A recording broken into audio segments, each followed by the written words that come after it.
আমরা চলে এসেছি হনুমান মন্দিরে এসেছি আজকে, সৃজিতা, আমি আর কাঞ্চন। তো এখন জুতোটা জমা দিয়ে দিয়েছি। মন্দির পাকুড়িয়া, এটা পাকুড়িয়া হনুমান মন্দির। দেখো তোমরা জাস্ট ভিউটা।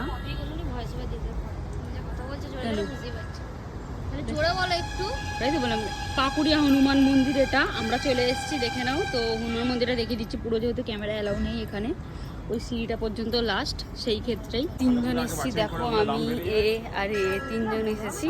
তো ভিতরে যেহেতু ক্যামেরা অ্যালাউ নেই, সেই ক্ষেত্রে এখান থেকেই ওই সিঁড়িটার কাছে কি অফ করে দিতে হয়। সেই ক্ষেত্রে আমরা এখান থেকেই অফ করে দিই।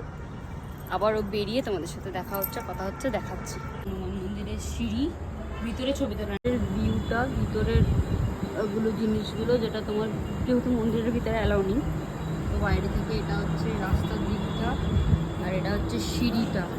আমরা হনুমান মন্দির থেকে বেরিয়েছি, নিচে একটা মন্দির আছে, সেই মন্দিরটার দিকে যাচ্ছি, গিয়ে তোমাদেরকে দেখাচ্ছি। যদিও ভয়েসটা অনেক আস্তে আসছে, কারণ মাইক আনা হয়নি সেই ক্ষেত্রে। তো একটু ছবি তুলছিলাম ওপরে। তো নিচের মন্দিরটাতেও অ্যালাউ নেই ফোন।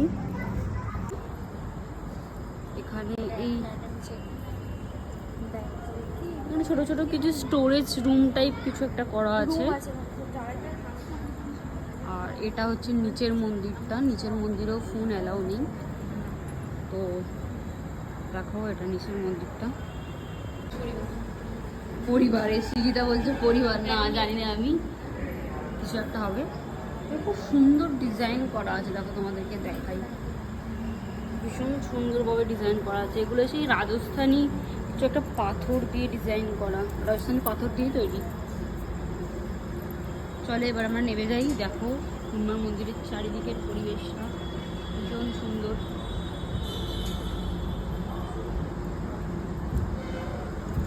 এটাই সাইড দিকটা, পিছন দিকটা ওই দিকে আছে।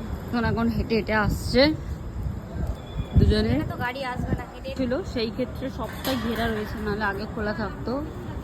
ও রামনবমীতে সাজিয়েছিল বলে সব ঘেরা রয়েছে, নাহলে খোলাই থাকতো আগে। আগে এটাও খোলা ছিল, এখন এটা এখনটা রোদ্দুরের জন্য মনে হয় ঢেকে দিয়েছে যতটা সম্ভব, নাহলে আগে দিকটা খোলা থাকতো। বসানো আছে।